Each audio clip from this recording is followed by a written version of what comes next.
Hello বন্ধুরা, তোমরা সবাই কেমন আছো? আশা করি খুব ভালো আছো। আর আমিও খুব ভালো আছি। তো আজকে চলে এসেছি একটি বিয়েবাড়ির অনুষ্ঠানে। আর এখানে যার বিয়ে হচ্ছে তোমরা দেখতে পাচ্ছ, সে আমাদেরই পাড়ার ছোট্ট একটি বোন।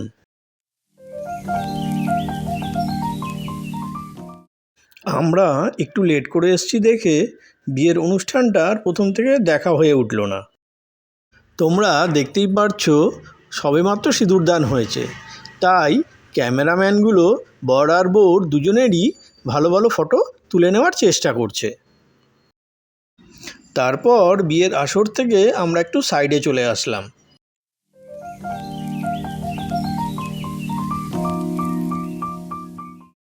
আর এই যে সামনে যাকে দেখতে পাচ্ছ, সে হচ্ছে আমার গিন্নি, মানে তোমাদের দিদিভাই। আর পাশেই রয়েছে আমার মা। তারপরে চলে আসলাম ফুচকা খেতে। আর আমাদের ফুচকা খাওয়া দেখে আমার মাও চলে আসলো আমাদের সাথে ফুচকা খেতে। বিয়েবাড়িতে আসবো, ফুচকা খাবো না, এটা কখনো হতে পারে? ফুচকার স্টলটাতে খুব একটা ভিড় ছিল না, তাই সবাই মিলে দাঁড়িয়েই পড়লাম।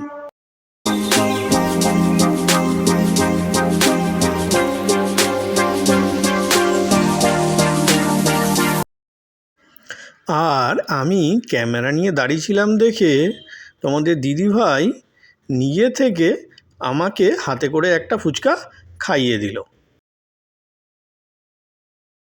তারপরেই চলে আসলাম রাতে খাবার খেতে। এসে দেখি ওরে বাবা, এদিকে প্রচণ্ড ভিড়। আগের ব্যাচে যারা বসেছিল তাদের খাওয়া কমপ্লিট হয়ে পারেনি, অথচ সব লোক ঘিরে দাঁড়িয়ে রয়েছে। ভিড় দেখে আমি ভাবলাম আজকে বোধহয় আমাদের কপালে আর খাবার জুটবে না। ভিড়ের মধ্যে দাঁড়িয়ে না থেকে সাইডে এসে পাড়ারই একটা দিদির সাথে গল্প করতে শুরু করলাম।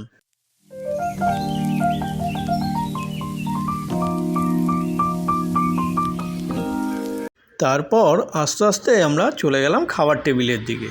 রাত তো অনেক হয়েছিল, খেতে তো হবেই। খাবার টেবিল অবধি পৌঁছাতে অনেক কষ্ট করতে হলো। দুপাশ দিয়ে লোকে যেভাবে ভিড় করে দাঁড়িয়ে রয়েছে টেবিলের সামনে, তাতে তো একটু কষ্ট করতেই হবে। ভিড়ের মধ্যে ধাক্কাধাক্কি করতে করতে চলে আসলাম আমাদের টেবিলের সামনে। দেখো কত লোক ভিড় করে দাঁড়িয়ে রয়েছে। আগের ব্যাচে যারা খেতে বসেছিল তাদের খাওয়া কমপ্লিট হয়নি, অথচ অন্যান্য লোকরা এসে আগের থেকেই বুক করে রেখেছে।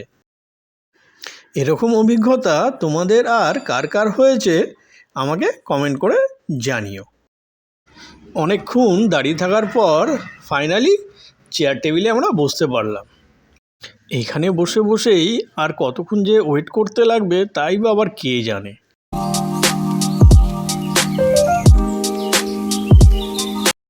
ফাইনালি খাবার সার্ভ করা শুরু হলো। প্রথমেই চলে আসলো স্যালাড, তার সাথে ফিশ ফ্রাই, আর ফিশ ফ্রাইয়ের সাথে দিয়ে গেল কাসুন্দি। তার পরপরই চলে আসলো নানপুরি, আর তার সাথে দিয়ে গেল চানা ছোলা।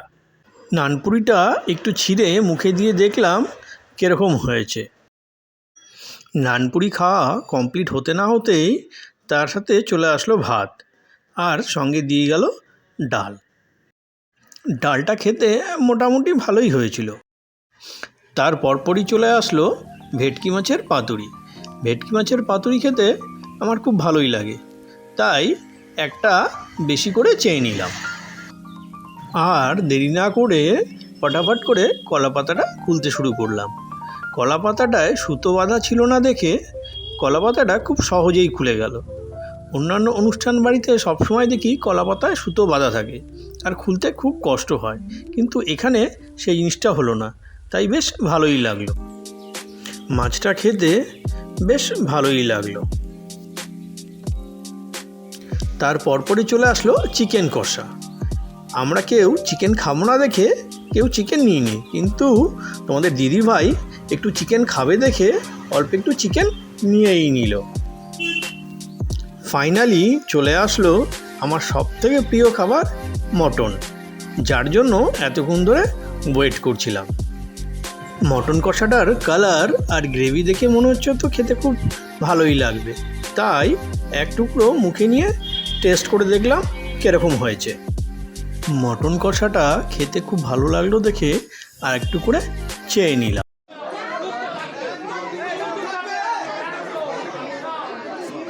একটু শান্তি মতো খাবো ভাবলাম, তার বোধহয় কপালে নেই। পাশেই দেখি অশান্তি শুরু হয়ে গেছে। খাওয়ার টেবিলে বসা নিয়ে সে কি ঝগড়া! আমি কোনো বিয়ের অনুষ্ঠান বাড়িতে এরকম ঝগড়া আগে কখনো দেখিনি। তোমরা কি কখনো দেখেছো বিয়ে বাড়িতে এত ঝগড়া, এত অশান্তি হতে? ঝগড়ার দিকে আর মন না দিয়ে খাওয়ার দিকে মনোযোগ দেওয়া শুরু করলাম। আমাদের প্লেটে চলে আসলো চাটনি, পাঁপড় আর মিষ্টি। তার পরপরই চলে আসলো ছানার পায়েস। ছানার পায়েস খেতে তো আমার ভীষণ ভালো লাগে। ভাবতেই পারিনি বিয়েবাড়ির অনুষ্ঠানে ছানার পায়েস খেতে পারবো, তাই তাড়াতাড়ি করে ছানার পায়েসটা খেয়ে নিলাম। আইসক্রিমটা আর ওখানে বসে খাওয়া হয়নি, তাই বাড়িতে নিয়ে চলে এসেছি। ওই দেখো, তোমাদের দিদিভাই রিলস করতে বসে পড়েছে। বিয়েবাড়ি থেকে এসে রাত 1টার সময় কেউ কি রিলস করে? তোমরাই বলো, তোমাদের বাড়িতেও কি এরকম হয়?